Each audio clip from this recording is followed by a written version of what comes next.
आप सुधरने को तैयार हो जाएं, आप में तुरंत उम्मीद जग जाएगी कि दुनिया भी सुधरेगी। कोई आपको मिले और कहे इस दुनिया में कुछ नहीं हो सकता, तो साफ समझ लेना कि वो ये कह रहा है कि मेरा कुछ नहीं हो सकता।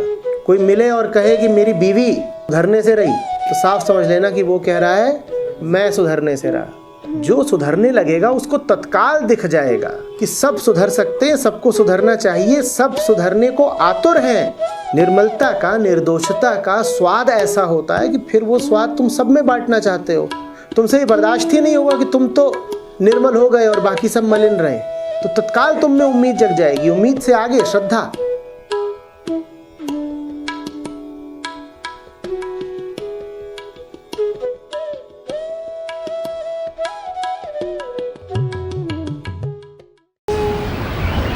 पूरी प्रकृति में आदमी अकेला है जो भटक गया है।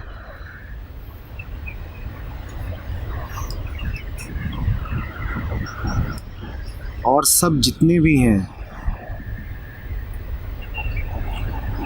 वो अपने घर में हैं।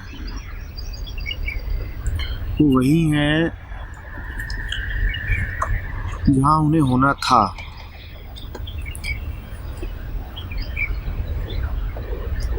अपने घर से कभी बाहर निकले ही नहीं।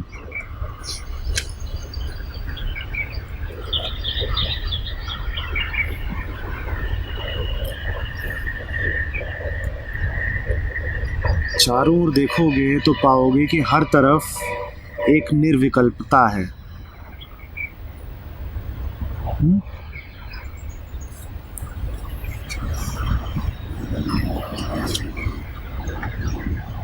अगर सतही तौर पे देखो तो निर्विकल्पता बस इतनी सी है कि आदमी के अलावा और कुछ भी सोचता साचता नहीं है, कुछ पाने के लिए आतुर नहीं है, कुछ बन जाना नहीं चाहता। रेत हो, चाहे पेड़ हो, चाहे जानवर हो, उसे कुछ बन नहीं जाना है। सतही तौर पे निर्विकल्पता बस इतनी ही दिखाई देगी। क्या? कि कुत्ता पैदा होता है कुत्ता, और कुत्ता ही मर जाता है। कुछ और होने का विकल्प, ऑप्शन उसके पास होता ही नहीं है। ठीक है?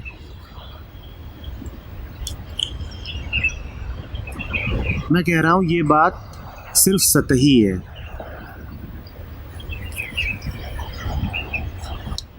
गलत नहीं है, सतही है। बात असली ये है कि इस निर्विकल्पता के पीछे एक अचिंत्य श्रद्धा है। एक ऐसी श्रद्धा जिसको सोचा भी नहीं गया पर है। ये निर्विकल्पता यूं ही नहीं आ गई है, अनायास नहीं है, इत्तफाकन नहीं है। कुत्ता यदि कुत्ता है और उसे कुछ और नहीं हो जाना, तो ये बात संयोगिक नहीं है, लगती संयोगिक है। आपसे पूछा जाए कि कुत्ते की कोई आकांक्षाएं क्यों नहीं है, कुत्ता कुछ बन क्यों नहीं जाना चाहता, कुछ अर्जित क्यों नहीं कर लेना चाहता, तो आप कहोगे कि वो इसलिए है क्योंकि कुत्ते के पास दिमाग ही नहीं है। क्योंकि उसके पास दिमाग नहीं है, इसीलिए वो अपने कुत्ते होने से ही संतुष्ट है। उसको बस 2 जून की रोटी मिलती रहे, उसका काम चलता रहता है, उसे और कुछ नहीं चाहिए। मैं कह रहा हूँ बात इससे कहीं आगे की है। दिखती इतनी सी है कि कुत्ते को कुछ चाहिए नहीं। सच तो ये है कि इसके पीछे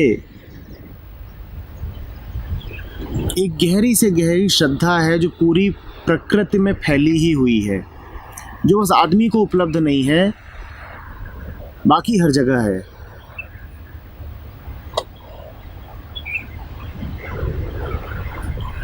आम दृष्टि कहेगी कुत्ते के पास दिमाग नहीं है इसलिए श्रद्धा है, और मैं कह रहा हूँ अभी कि कुत्ता हो चाहे पेड़ पौधा हो, उनकी रग रग में श्रद्धा ही बहती है।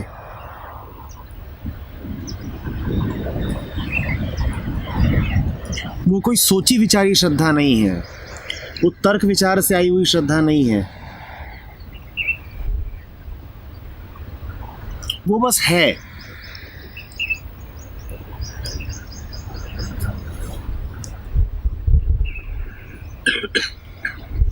एक सुकून है, जैसे कोई बच्चा अपनी माँ की गोद में हो।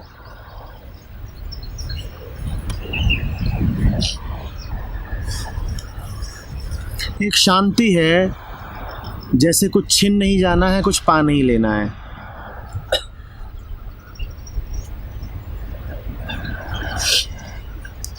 एक स्थिरता है, स्थायित्व है, जैसे कि तुम अपने ही घर में हो। और ये प्रकृति में सबको उपलब्ध है, किसके अलावा? इंसान के अलावा। अगर तुम किसी जानवर को बहुत ही तकलीफ दे दो तो अलग बात है, वरना तुम उसकी आंखों में झांक कर देखो, तुम्हें शांति दिखाई देगी। वो अपने घर में है। तुम चिड़ियों की चहचहाहट सुनो, इसमें तुम्हें सुकून सुनाई देगा। ये सुकून अनायास नहीं आ सकता। अगर विज्ञान हमें ये बताए, अगर प्राणी शास्त्री हमें ये बताएं कि ये तो बस इनके संस्कार हैं, ये हैं ही ऐसे, इनकी कंडीशनिंग ऐसी है, तो पागल हैं, वो बात को समझ ही नहीं पा रहे हैं।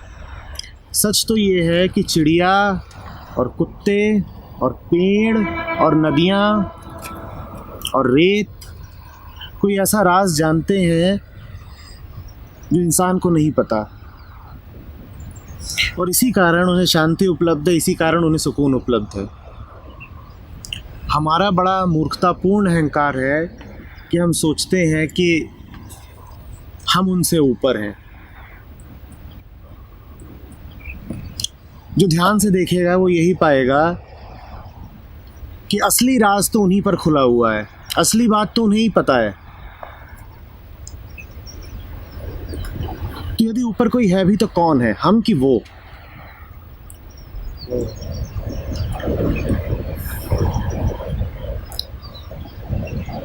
तुम जानवरों को यदि कृत्रिम परिस्थितियों में न रखो तो नहीं पाओगे कि वो गहरे तनाव में हैं। कम से कम लंबे समय तक गहरे तनाव में नहीं हो सकते, अवसाद में, डिप्रेशन में नहीं चले जाते, आत्महत्या नहीं करते, बलात्कार नहीं करते। एक सहज शांति उपलब्ध है उनको, जो इंसान को बिल्कुल नहीं है। निश्चित रूप से कुछ ऐसा है पूरी कायनात में जिससे इंसान दूर हो गया है, बाकी सबको मिला हुआ है। उसी को मैं कह रहा हूँ कि वो एक निर्विकल्प श्रद्धा है जो उपलब्ध है कुत्तों तक को।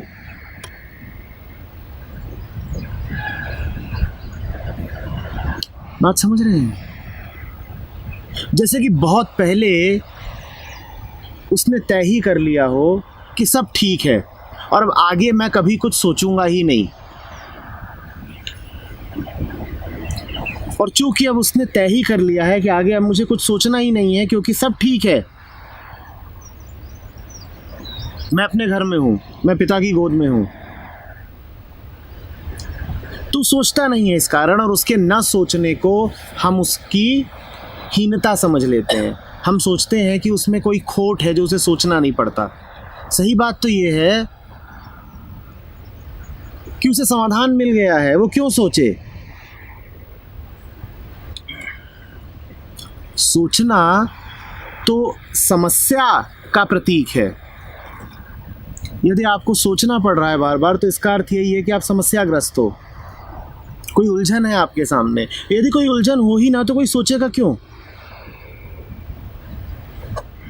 विज्ञान आपसे बोलेगा वो इसलिए नहीं सोचता क्योंकि उसके पास दिमाग नहीं है। मैं कह रहा हूँ वो इसलिए नहीं सोचता क्योंकि उसके पास कोई समस्या ही नहीं है। करेगा क्या सोच के? पर ये इंसान का बड़ा फितूर है कि उसने सोच लिया है कि सोचना बड़ी बात है। सोच लिया है कि सोचना बड़ी बात है, और उसने सोच लिया है कि जो जितना सोचे वो उतना बड़ा। तो जो सोच ना पाए वो बेवकूफ़ है। और ये क्या है? ये तुम्हारी सिर्फ सोच है। ये तुम्हारी सिर्फ सोच है। इस सोच पर हम पूरी दुनिया को तौले जा रहे हैं। अपने ही द्वारा बनाई गई इस सोच पर हमने सबको नाप लिया है और अपने आप को सबसे ऊंचा रखा है। मज़ेदार बात है, हम ही ने तय किया है कि पैमाना क्या होगा, और फिर हम ही उस पर घोषणा किए फिरे हैं कि हम सर्वश्रेष्ठ हैं। क्यों? क्योंकि हम सोचते हैं। क्यों? क्योंकि हम कुछ और हो सकते हैं। हम अपने स्वभाव से दूर जा सकते हैं। हम बदल सकते हैं। मस्तिष्क को स्वीकार ही नहीं करते।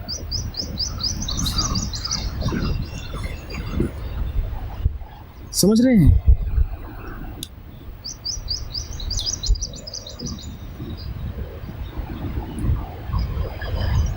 इसको उसकी बेवकूफ़ी मत समझ लेना जानवर की, इसमें उसकी बड़ी गहरी समझदारी है। कुछ भी बेवकूफ़ नहीं है, सब कुछ समझता है। वो जो राज है वो सब पे खोला हुआ है, वो राज है ही नहीं। कुछ भी बेवकूफ़ नहीं है। अगर तुम किसी पशु को, पक्षी को एक प्रकार का व्यवहार करते देखते हो और वो तुमको समझ में नहीं आता, वो तुम्हें मूर्खतापूर्ण लगता है, तो वो तुम्हें मूर्खतापूर्ण लगता है। भूलना नहीं इस बात को। किसे मूर्खतापूर्ण लगता है? तुम्हें। तुम्हारे लगने से वो मूर्खतापूर्ण हो नहीं गया, उसके पीछे कारण है। जो कुछ भी कर रहा है उसके पीछे कारण है, बड़े गहरे कारण हैं। हमारी सोच में समाएंगे नहीं, वो कारण इतने विराट हैं। स्वयं विराट ही वो कारण है।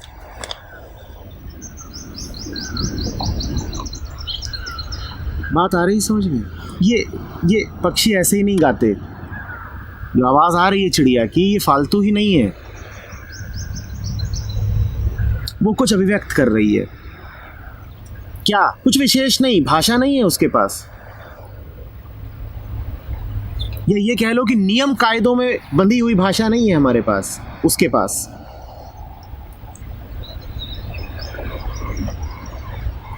पर वो जो बता रही है वो समूचे अस्तित्व की कहानी है।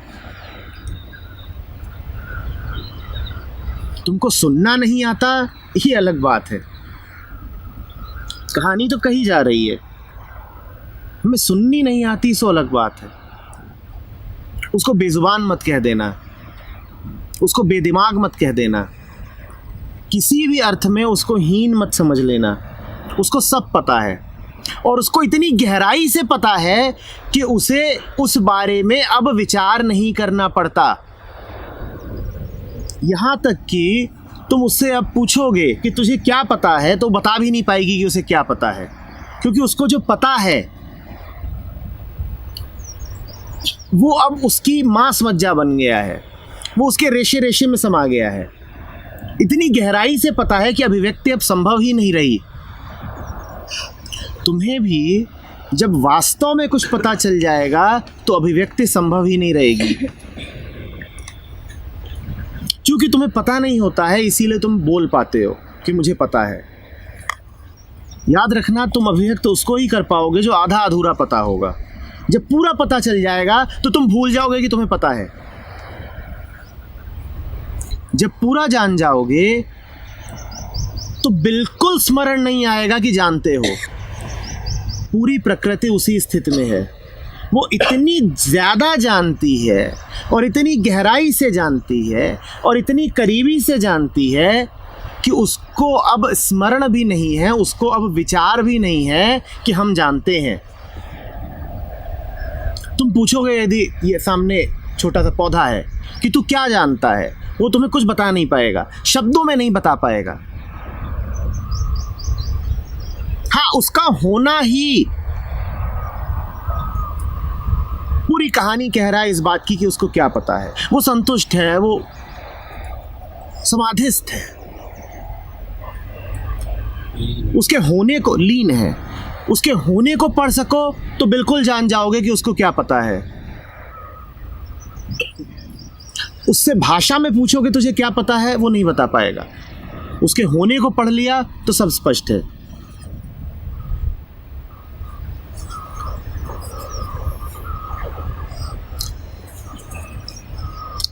सरल आदमी, सहज आदमी होने को पढ़ता है, वो अनकहे को सुनता है। बुल्ले शाह वैसे ही लोगों में से हैं। वो प्रकृति के होने को देख रहे हैं और पा रहे हैं वहां पर एक गहरी तल्लीनता, जिसको श्रद्धा कहना ही उचित होगा, उसे और कुछ कहा भी नहीं जा सकता।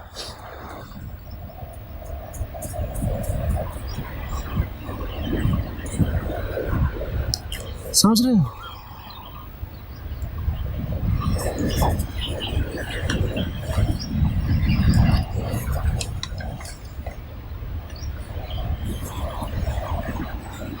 देखो किन शब्दों का प्रयोग कर रहे हैं बुल्ले शाह। कुत्ते की ही बात कहने के लिए, खसम अपने दा दर न छड्ड दे, भावे वज्जड़ जुत्ते तैकू उत्ते।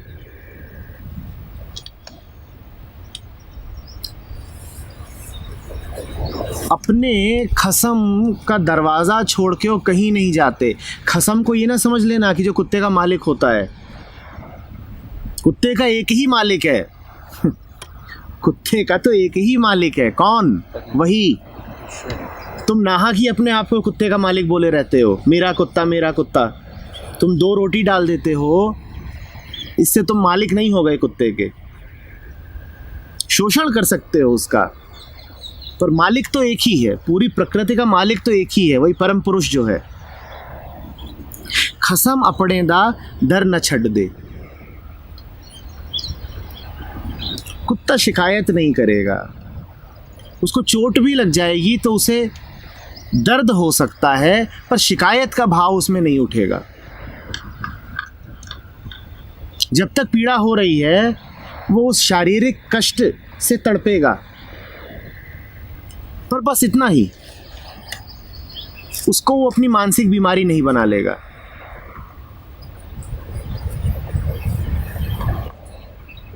खसम अपने दा दर न छड्ड दे। कुत्ते की भक्ति इतनी गहरी है कि तुम कुछ भी कर लो उसके साथ, वो ये नहीं कहेगा कि धोखा हुआ। वो ये नहीं कहेगा कि मैं क्यों कुत्ता बन के पैदा हुआ। वही कह रहे हैं, भावे वज्जड़ जुत्ते। तुम ही जूते ना मारो, परिस्थितियां ऐसी हों कि उसके साथ खाने को ना मिले, चोट लग जाए, और बहुत कुछ उसे चाहिए ही नहीं होता है, तो यही कुछ गिने चुने कष्ट होते हैं जो उसको मिल सकते हैं।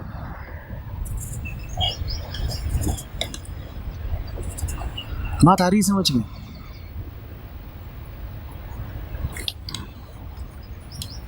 निराशा नहीं उठेगी उसके मन में।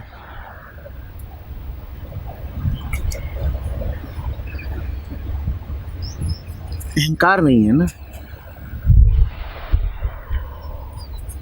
आज नहीं मिला, भूखा रह लेगा, कल मिलेगा तो ये नहीं कहेगा कि अरे बीते कल क्यों नहीं दिया था, आज क्यों लेकर के आ गए। आज मिलेगा, नया दिन है, मज़े में खा भी लेगा। और जब कुत्ता ऐसा करता है तो हम कहते हैं छी जानवर, इसके भीतर कोई आत्मसम्मान नहीं है क्या? फेंकी रोटी भी खा लेता है, तुम फेंक के देते हो, खा लेता है। तुम कहते हो जानवर है ना। कुत्ता क्या कह रहा है? कुत्ता कह रहा है रोटी कौन सी तुम्हारी है जो तुम फेंक के दे रहे हो? जिसकी रोटी है वो मुझे फेंक के दे या जैसे भी दे, मुझे स्वीकार है, क्योंकि वो मेरा है, मुझे प्यार है उससे। तुम्हारी रोटी है कहाँ? तुम तो माध्यम हो, तुम्हारे हाथों से आ गई सो अलग बात है। ये कुत्ते की समझ है। तुम क्या सोच रहे हो? तुम सोच रहे हो मैं मालिक, मैंने कुत्ते को रोटी फेंक करके दी, और ये तो बदकार जानवर है, ज़मीन पे पड़ा हुआ भी उठा के खा लेता है। कुत्ता कह रहा है तुम बात समझे ही नहीं, सबको फेंकी हुई ही मिलती है, अर्जित किसने करी है? कुत्ता तुमसे कह रहा है इंसान तू क्या सोच रहा है, तुझे जो रोटी मिलती है वो तेरी योग्यता से मिलती है, मिलती तो तुझे भी फेंकी हुई है, तू स्वीकार नहीं करेगा क्योंकि तू घमंडी है, अहंकार गहरा है तेरा। मिलती तो तुझे भी फेंकी हुई ही है। फेंकी के अलावा किसी को और कुछ मिल ही नहीं सकता। तो मुझे क्यों कोई अड़चन हो फेंकी खाने में? वो जमीन पे पड़ी सब्जी खा लेगा, तुम कहोगे ये देखो, इसको जरा ख्याल नहीं कि गंदा है, मिट्टी पर पड़ा हुआ खा गया। और कुत्ता क्या कह रहा है? कह रहा है मिट्टी के अलावा और किसी ने आज तक खाया क्या? तुम पगले हो कि तुम्हें लगता है कि तुम सोना चांदी खा रहे हो। मैं अच्छे से जानता हूं कि जिसने भी खाया है उसने आज तक मिट्टी ही खाया है। तुम अपने गुरूर में बैठे रहो कि मैं पकवान खा रहा हूं। मैं अच्छे से जानता हूं कि तुम मिट्टी ही खा रहे हो, तो मैंने खा ही ली थोड़ी मिट्टी, तो क्या दिक्कत हो गई? बात आ रही है? कुत्ता ये सब विचार नहीं रहा है। तुम कुत्ते के दिमाग का अगर अध्ययन करोगे तो उसमें तुमको ये सब मिलेगा नहीं। पर इसका मतलब ये ना समझ लेना कि वो ये जानता नहीं, वो अच्छे से जानता है। जानता ना होता तो ऐसे नहीं जी सकता था जैसे वो जी रहा है। बात को समझना, संत उसके शब्दों को नहीं उसके होने को पढ़ता है। बुल्ले शाह देख रहे हैं कि पूरी प्रकृति चलती कैसे है, वो है क्या, और देखने भर से समझ जा रहे हैं, कह रहे हैं ना ये बातें संयोगिक नहीं है, ये बातें संयोगिक नहीं है। तुम देखो ध्यान से, तुम सड़क पर जा रहे हो,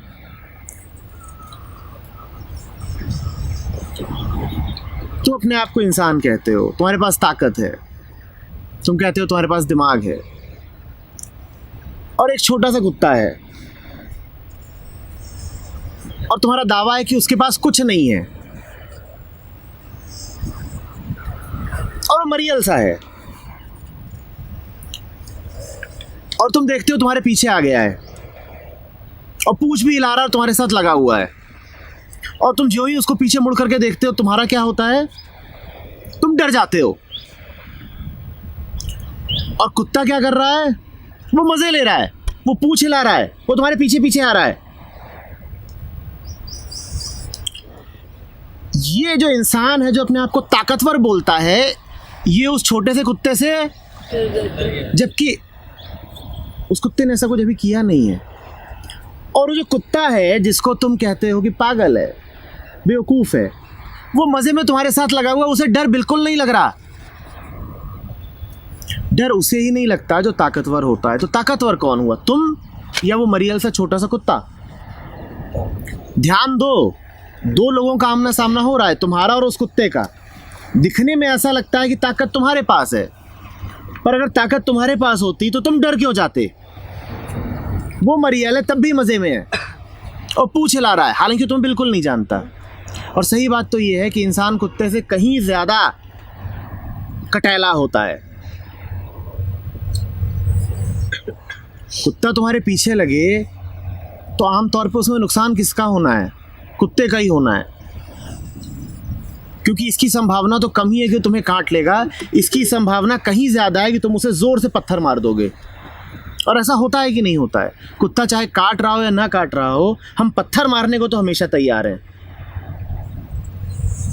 और कुत्ते ने देखा भी है, उसने पत्थर खाए भी हैं, और फिर भी वो तुम्हारे साथ साथ लग लिया है और पूछ लाया जा रहा है। और ऐसा नहीं कि तुम्हारे पास उसे देने के लिए कुछ है, ऐसा नहीं कि तुम कुछ खाने पीने का सामान लेकर के चल रहे हो, वो फिर भी यूं ही तुम्हारे साथ लगा हुआ है और तुम डरे हुए हो।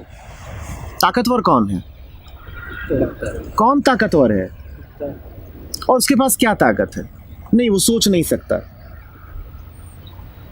उसके पास उसी श्रद्धा की ताकत है जिसको बुल्ले शाह कह रहे हैं, खसम अपने दा घर ना छड़ दे। उसने जो ताकत पाई है वो उसकी नहीं है, उसके खसम की है, उसके पिता की है।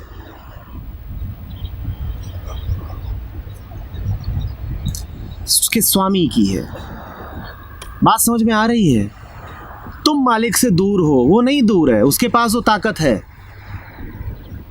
उस मरियल सी जान में कुछ नहीं है, पर फिर भी उसके पास बहुत कुछ है, क्योंकि उसके पास उसकी ताकत उपलब्ध है। वो उसको छोड़ के कभी दूर हुआ नहीं, तुम दूर हो गए। दूर होने का ऑप्शन नहीं, इंसान के पास हो सकता है सर, और दूसरा ऑप्शन नहीं है।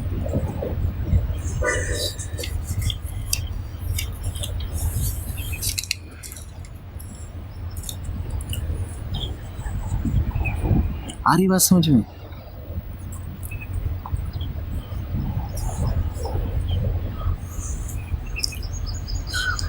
तुम कहते हो मेरी ताकत इसमें है कि मैं जब चाहूं इस पेड़ को जाके काट सकता हूं।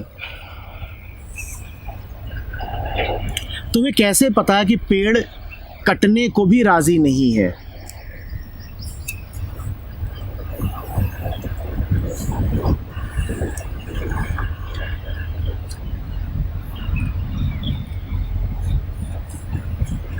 तुम कहते हो कि मैं बड़ा काम कर रहा हूं कि मैंने जाके उसे काट दिया।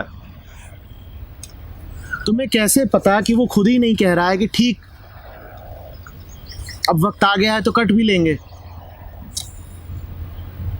जैसी उसकी इच्छा, जैसी उसकी मर्जी।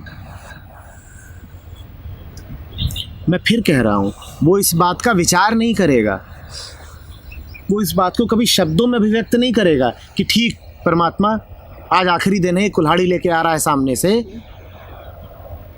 अलविदा। वो ये नहीं कहेगा, शब्दों में नहीं कहेगा, मुक्ति देना। पर बात है ऐसी ही, बात बिल्कुल ऐसी ही है।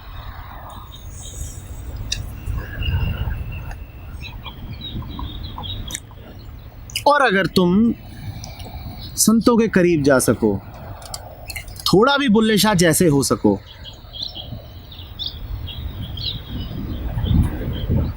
तो जानवरों की आंखें और पेड़ों का हिलना ये सब पढ़ पाओगे।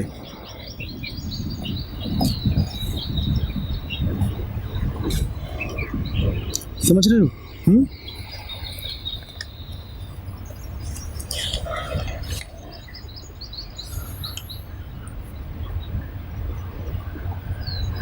बुल्ले शाह कोई वस्त लिहाज ले, बुल्ले शाह कोई वस्त विहाज ले, नहीं तो बाजी ले गए कुत्ते चाकू उठते। बाजी ले ही गए हैं कुत्ते। ये मत समझना कि बुल्ले शाह व्यंग कर रहे हैं। बुल्ले शाह ये नहीं कह रहे हैं कि अरे कुछ कर लो नहीं तो कुत्ते भी तुमसे बेहतर हो जाएंगे। बुल्ले शाह कह रहे हैं कुत्ते तुमसे बेहतर हैं ही, बाजी ले ही गए हैं। तुम कितनी भी कोशिश कर लो बाजी जीत नहीं सकते। हद से हद ये कर सकते हो कि उनकी बराबरी पे आ जाओ। वो ऊंचे से ऊंचा मकाम है जो तुझे मिल सकता है, तुम उनसे बेहतर कभी नहीं हो पाओगे।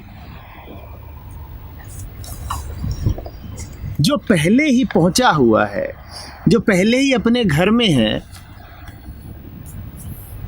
उससे आगे कहाँ निकलोगे? वो है ही वहीं पर जहां उसे होना था।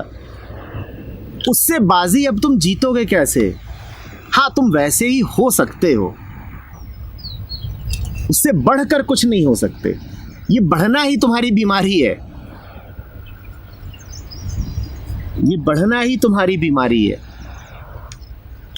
बुल्ले शाह कह रहे हैं कोई वो जो परम वस्तु है उसको पालो।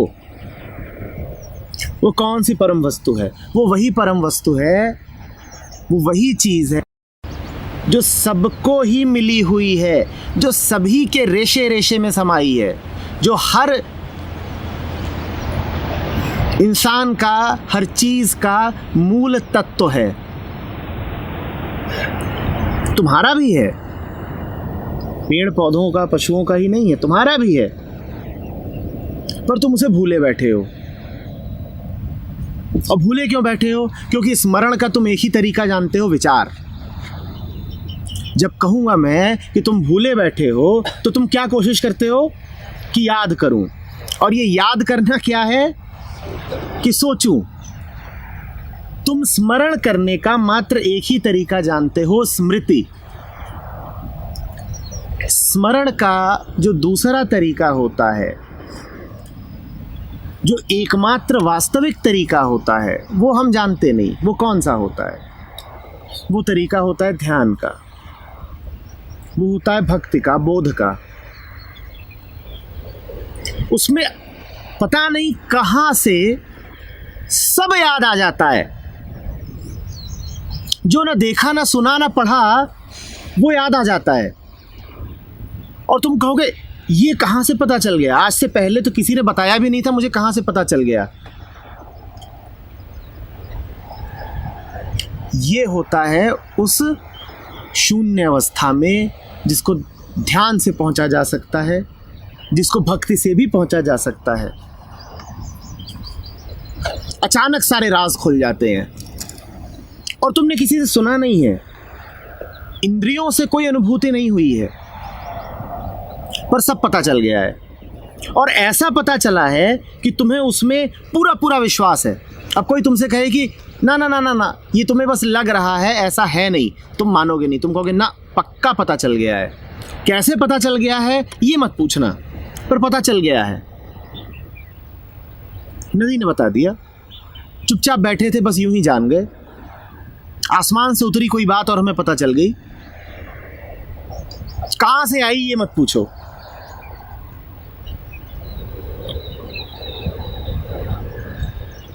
कैसे पता चला बताने का कोई तरीका नहीं, लेकिन जान गए हैं। वो पूछे अच्छा ठीक है, इतना तो बता दो क्या जान गए हो। तुम ये भी नहीं बता पाओगे कि क्या जान गए हैं, बस इतना कह पाओगे कि बड़ा सुकून है। ये भाव ही नहीं है कि मैं अज्ञानी हूं, नहीं जानता, तो जान ही गया होऊंगा। क्या जान गया हूं ये नहीं पता, पर जान ही गया होऊंगा। जैसे ही कभी सो करके उठो और घड़ी पास ना हो तो तुम्हें पता ना चले कि कितने घंटे सोए, लेकिन बड़ा ताज़ा ताज़ा अनुभव कर रहे हो। कोई पूछे कितना सोए, बता नहीं पा रहे, पर यही कहोगे कि जितना भी सोया होगा काफ़ी ही होगा, क्योंकि हल्का है मन, शांत हूँ, ताज़ा हूँ। सोच रहे हो बात को? ऐसे वो उपलब्ध हो जाता है।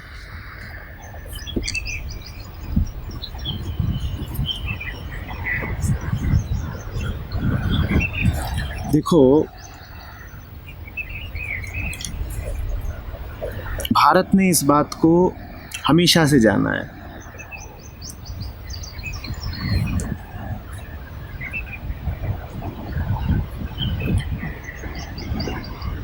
मैं श्रीमद् भागवत का 11वां अध्याय देख रहा था। बड़ी उसे मज़ेदार बात थी, बुल्ले शाह ने याद दिला दी उसकी।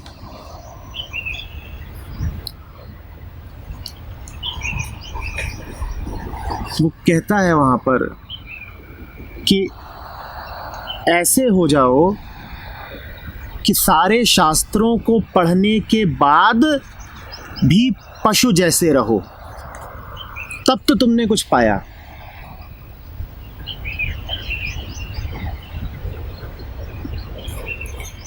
ऐसे हो जाओ कि सारा ज्ञान अर्जित करने के बाद भी तुम्हारी दशा पागल जैसी रहे, तब तो तुमने कुछ पाया। और जिसने भी जाना है उसने यही कहा है कि ऐसे हो जाओ कि सब समझ में आ गया, सब जान लिया, सब पढ़ लिया, और ये सब जानने पढ़ने का नतीजा क्या हुआ? मैं बिल्कुल पशुवत हो गया, तब तो तुमने कुछ पाया। और वही बात बुल्ले शाह कह रहे हैं।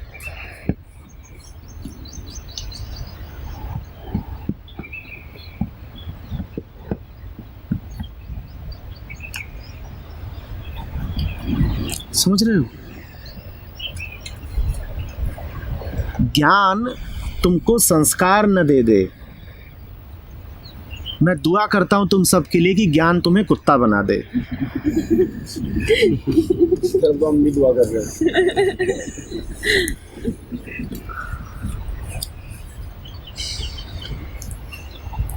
तब तो कुछ मिला है।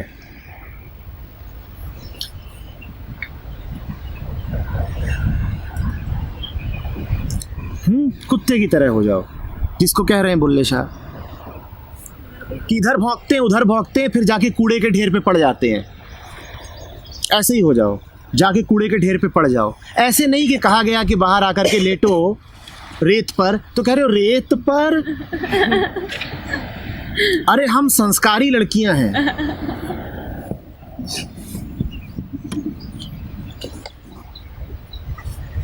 कुत्ते जैसे ही हो जाओ, पड़ जाओ कूड़े पर, और कूड़ा कूड़ा लगे ही ना। देखो कूड़े को और कहो पिताजी ने भेजा है। इससे बढ़िया बिछौना नहीं हो सकता था, उन्होंने ही भेजा है। आ रही बात?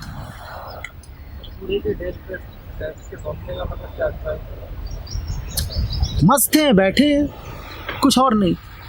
अभिप्राय बहुत सारे आदमियों में होते हैं, वो वहाँ पर भी ठीक वैसे ही बैठेगा जैसा तुम्हारे घर के किसी कीमती सोफा सेट पर।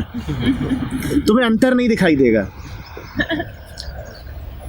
तुम उसे बैठा लो किसी महंगी चादर पे और उसके चेहरे को देखो, और तुम उसे बैठा दो कूड़े के ढेर पे और उसके चेहरे को देखो, तुम अंतर पाओगे ही नहीं। हाँ, आदमी का चेहरा बदल जाएगा,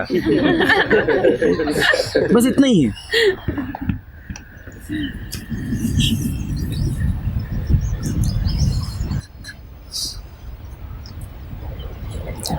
समझ रहे हो?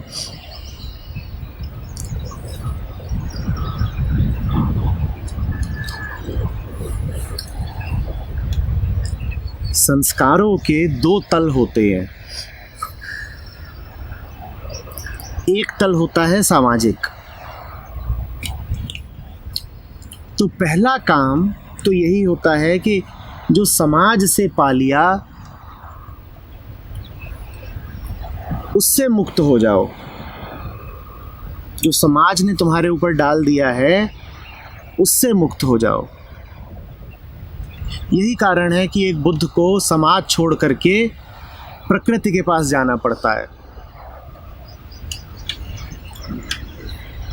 कुत्ता उसी प्रकृति का प्रतीक है। कुत्ता हो जाने का अर्थ ही यही है कि समाज से मुक्त हो गए।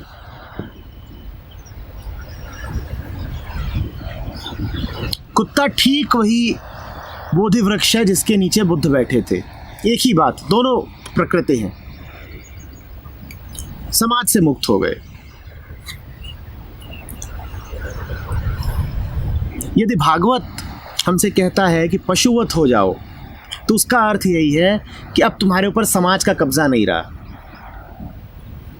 हालांकि पशुवत हो जाना भी आखिरी बात नहीं है, लेकिन जो पशुवत हो गया वो शीघ्र ही अपने प्राकृतिक संस्कारों से भी मुक्त हो जाता है। समझ रहे हो ना? सामाजिकता से तो मुक्त हो ही गया है, फिर वो प्रकृति से भी मुक्त हो जाता है। इसलिए कहा जाता है कि पशुवत हो जाओ, जानवर जैसे ही हो जाओ।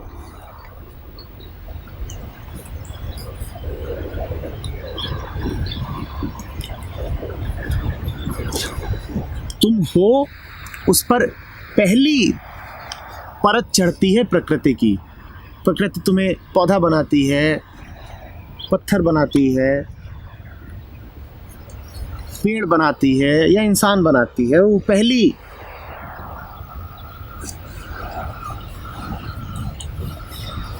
तुम पर तह चढ़ाती है और फिर दूसरी चढ़ाता है कौन? समाज। कुत्ता उस दूसरी से पूरी तरह मुक्त है।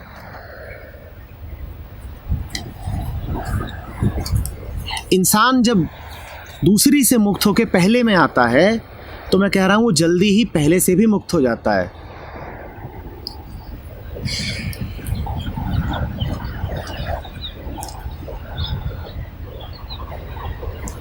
समझ रहे हो? नहीं आई बात समझ? जो दूसरी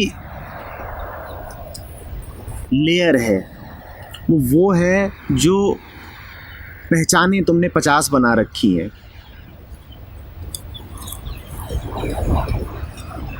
जब उन 50 पहचानों से मुक्त हो जाते हो तो प्रकृति के तल पे तुम्हारे पास बस एक पहचान बचती है, शरीर। क्योंकि प्रकृति से शरीर के अलावा कुछ नहीं मिला है। मन तो पूरा समाज का दिया हुआ है। मन तो सामाजिक है, प्रकृति ने शरीर ही दिया था। जब समाज से मुक्त हो जाते हो तो एक पहचान बचती है सिर्फ, क्या? शरीर। फिर वो उस एक पहचान से भी तुम बंधे नहीं रहोगे। वो पहचान भी बहुत दिनों की नहीं होती, उसकी पकड़ भी हल्की होती जाती है।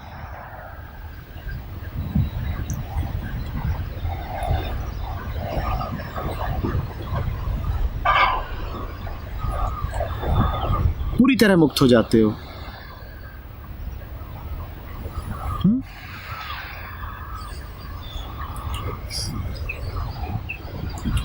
आ रही बात समझ में?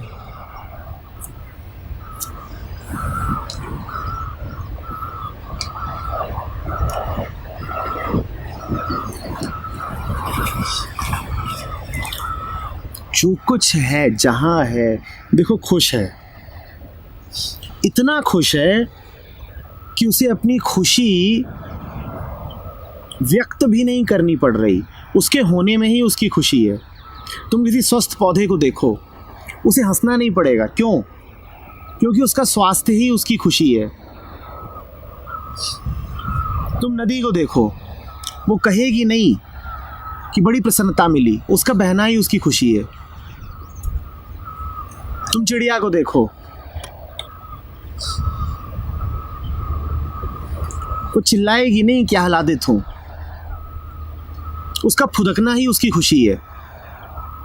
इंसान अकेला है जिसे खुशी के लिए कुछ करना पड़ता है, कि खुशी चाहिए तो ये करके दिखाओ। प्रकृति में बाकी जो कुछ है वो खुश ही खुश है, होने में ही खुश है। हूं तो खुश हूं, निरंतर खुश हूं। खुशी में कोई बाधा पड़ ही नहीं रही है। कुछ पाना नहीं है कि खुश हो जाएंगे तब।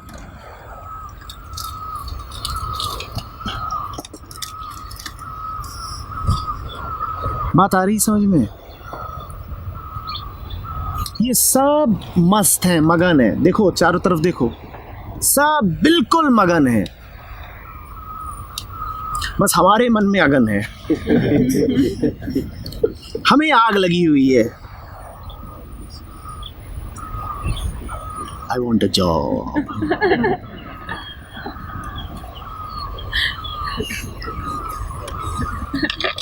कुछ करके दिखाना है।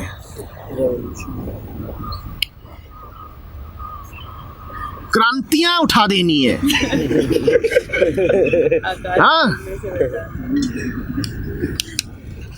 पता नहीं क्या कर जाना है।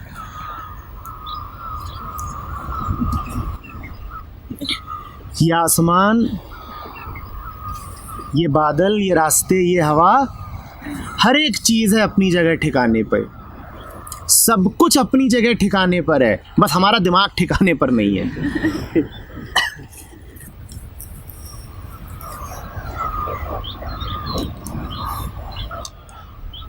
नदी लोग सर इतना मजे ले रहे हैं, उसके गाने चिल्लाने लगते हैं और हम ढूंढते रहते हैं, पागल हैं।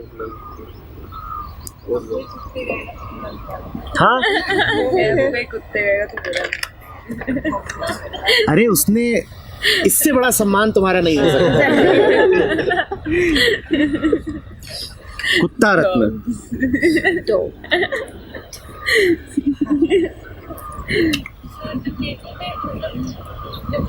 सबकी माइंड की कंडीशनिंग कैसे करी, सबको ऐसा बनाया कि वो अपनी आप में खुश है, फिर इंसान को ये ऐसा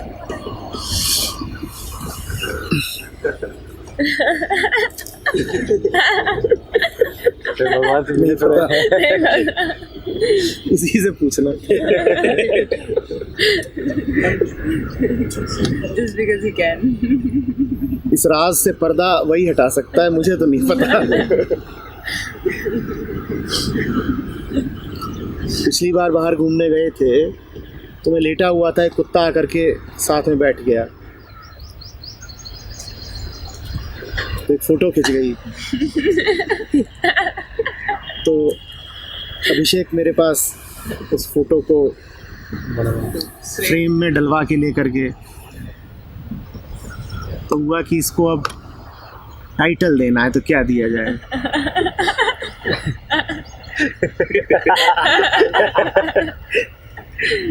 मैन विद डॉग, ये वो बहुत सारी बातें। फिर अचानक सूझा कि इससे ज्यादा उपयुक्त तो कोई टाइटल हो ही नहीं सकता। लिख दो डॉग्स। उसे मेरी शक्ल थी और कुत्ते की थी, तो फिर उसके नीचे लिखा गया डॉग्स। इससे बड़ी इज्जत कौन सी बख्शी जाएगी। ठीक, हाँ, कुत्ता उस पर थोड़ी आपत्ति कर सकता है, कहेगा अभी जब तुम हुए नहीं, कपड़े तुम पहनते हो, अहंकार तुम में है, तुम्हें हक क्या है अपने आप को अभी कुत्ता बोलने का। पर कृपा है उसकी, वो कोई कुत्ता कभी आकर के ये सब बातें कहेगा नहीं, शिकायत नहीं करेगा कि अपने आप को कुत्ता क्यों बोला। तुम जाओ किसी कुत्ते के सामने और कहो मैं कुत्ता हूँ, वो तुम्हारी ओर देखेगा, मर्जी है।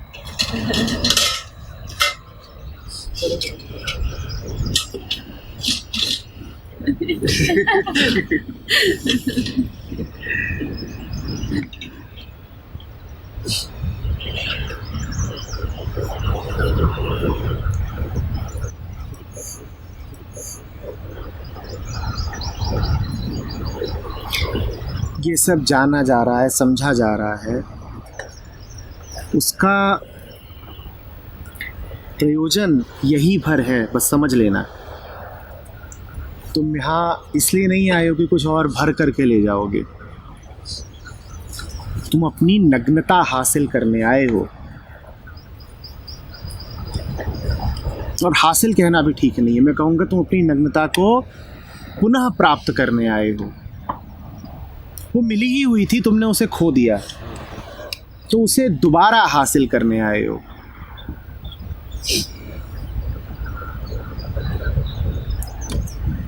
कुछ और ओढ़ करके नहीं वापस जाना है, नंगे होके लौटना है, कुत्ता होके लौटना है।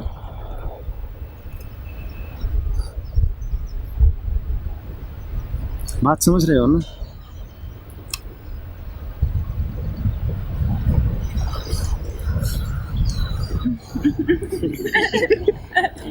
तुम खानदानी लोग हैं,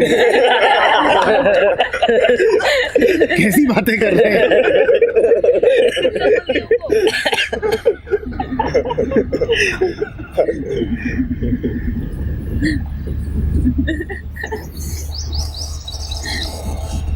सुनने में ही कितनी भद्दी लग रही है।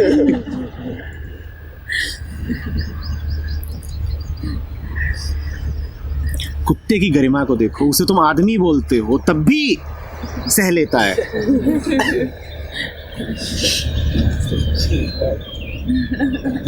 तुम उसे नाम दे देते हो, वो तब भी कहता चलो कोई बात नहीं। नाम भी तुम उसे इंसानों वाले ही देते हो।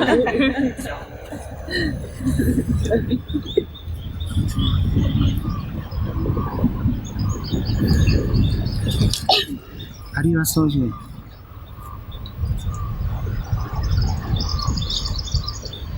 सर तो फिर ये कहना गलत होगा कि जानवरों के अंदर समझ नहीं है। जानवरों की समझ बेटा इतनी गहरी है कि वो एक निर्विचार समझ है। उन्हें सोचना नहीं पड़ रहा है समझने के लिए, वो समझे ही हुए हैं। तुमको समझने की ज़रूरत होती है, तुम इसीलिए समझने की कोशिश करते हो। वो समझे ही बैठे हैं। समझने को क्या है? हम जी रहे हैं, समझना क्या है? जीना काफ़ी नहीं है क्या? होना काफ़ी नहीं है क्या? अब समझना क्या है? हाँ, बोध में हम स्थित ही हैं। अब और क्या जाने? क्या है मुझे बताओ जो इस पौधे को समझना चाहिए? तुम्हें समझना है कि क्लोरोफिल क्या होता है, वो क्यों समझे? उसे नहीं जानना। तुम्हें लाख तरह की बीमारियां होती हैं, तुम अपनी खुजली मिटाने के लिए ये इधर शोध कर रहे हो, उधर शोध कर रहे हो। तुम्हें जानना है कि पत्थर में क्या है, तुम्हें जानना है पहाड़ में क्या है, तुम्हें जानना है मंगल ग्रह पे क्या है। वो पौधा कह रहा है जहाँ भी है और जो कुछ भी है उसका निचोड़ मैं हूँ। अब जानना क्या है? पूरा अस्तित्व मेरे रूप में प्रकट हो रहा है। अब मुझे जानना क्या है? मंगल ग्रह पे, तमाम तारों पे और तमाम सूरजों पे जो कुछ भी है उसका एक एक तत्व मुझ में समाया हुआ है, मुझे में आविर्भूत हो रहा है। अब जानना क्या है? तुम्हें जानना है, तुम्हें नाम देने हैं ना, जान जान के कि इसके भीतर ये केमिकल होता है और फिर ये गैस लेता है और फिर ये करता है, ऐसे बचा। और इसको तुम कहते हो ये मेरा ज्ञान है। इसी बात पर मानवता फूली नहीं समाती है कि हम बड़े ज्ञानी हैं। उसको पता है। सर इसका मतलब तो ये हुआ मनुष्य अपने साथ भी खिलवाड़ करता है और दूसरों के साथ भी। बिल्कुल करता है। तुम मेरी बात समझ रहे हो? जैसी ये पूरी दुनिया, मैं सिर्फ धरती की बात नहीं कर रहा हूँ, मैं पूरी दुनिया की बात कर रहा हूँ। जैसी ये पूरी दुनिया है उससे यदि ज़रा भी अलग होती तो ये पौधा नहीं हो सकता था। पूरी दुनिया जब इकट्ठी हुई है तो ये पौधा निकला है। सूरज ना होता तो कोई पौधा हो सकता था? पूरी दुनिया में कुछ भी यदि कम या ज़्यादा होता तो ये पौधा नहीं हो सकता था। इसका अर्थ क्या है? इसका अर्थ यही है पूरी दुनिया ही है जो इस पौधे के रूप में दृश्यमान हो रही है, प्रकट हो रही है। अपने आप में पूरी दुनिया को समाये हुए है। अब उसे जानना क्या है? अब क्या बचा जानने को? जो कुछ जानने लायक था वो तो मैं हूं। अब क्या जानना है? शेष क्या रह गया?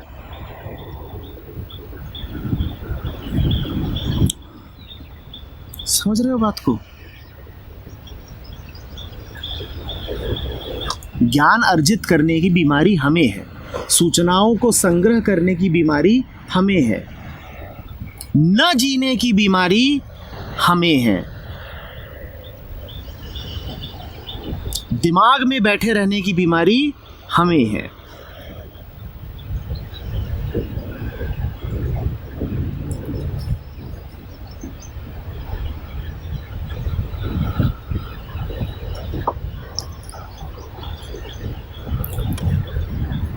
किसी पौधे को जब देखो तो पौधे की तरह मत देखो, नाम मत दे दो कि पौधा है।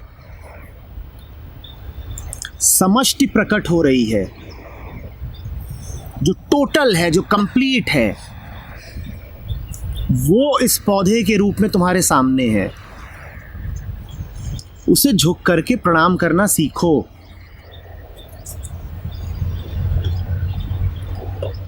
एक नन्हा सा घास का तिनका भी है ना, वो अपने आप में पूरी कायनात को समेटे हुए है। उसे नन्हा मत समझ लेना।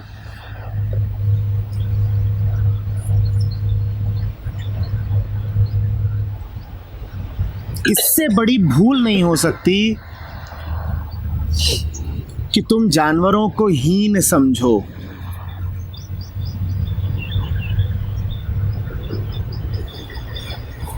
इससे बड़ी मूर्खता नहीं हो सकती।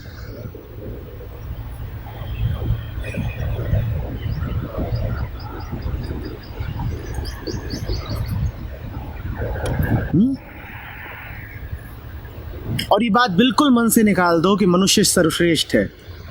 ऐसा कुछ भी नहीं है, बिल्कुल ऐसा कुछ नहीं है।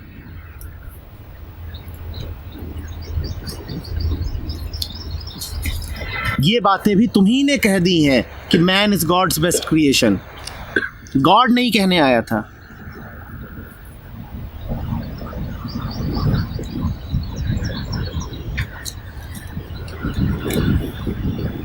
वो सारी किताबें तुम्हारी ही हैं जिसमें तुम ये दावा कर रहे हो कि हम सर्वश्रेष्ठ हैं। अब जब तुम कहोगे तो तुम तो यही कहोगे, और कोई जानवर कभी कुछ कहने आएगा नहीं। वो कहेगा इतनी भी परवाह कौन करे कि हम बताएं कि कौन सर्वश्रेष्ठ है। उसे फर्क ही नहीं पड़ता। उसे फर्क ही नहीं पड़ता। वो कहता ठीक है, तुम्हें झुंझुना बजाना है तुम बजाओ, याद करो। तुम्हें मानना है कि तुम सबसे ऊंचे हो, तुम मानते रहो, मान लो।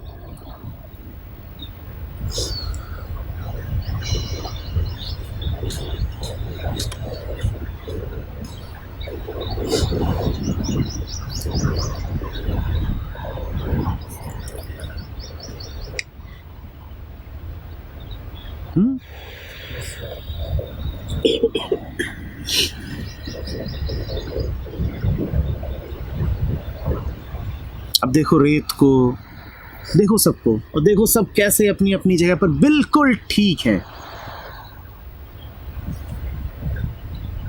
और कैसे सब शांत है, पिता की गोद में है। जैसे वही है एक जो सबके रूप में प्रकट हो रहा है। देखो कैसे किसी को कोई उलझन ही नहीं है। हवा चलती है, पत्ते हिल लेते हैं, हवा चलनी बंद हो जाती है, पत्ते शांत हो जाते हैं। किसी को कोई उलझन ही नहीं है।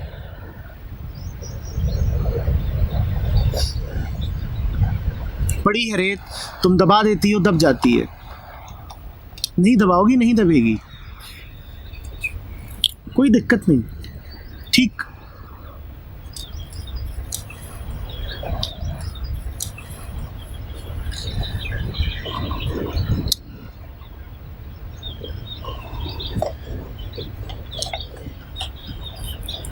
निर्द्वंदता, निर्वैरता, ये सब उसी परम के लक्षण हैं। निश्चिंतता, ये सब उसी के लक्षण हैं, और ये सब तुम सब में पाओगे इंसान के अलावा।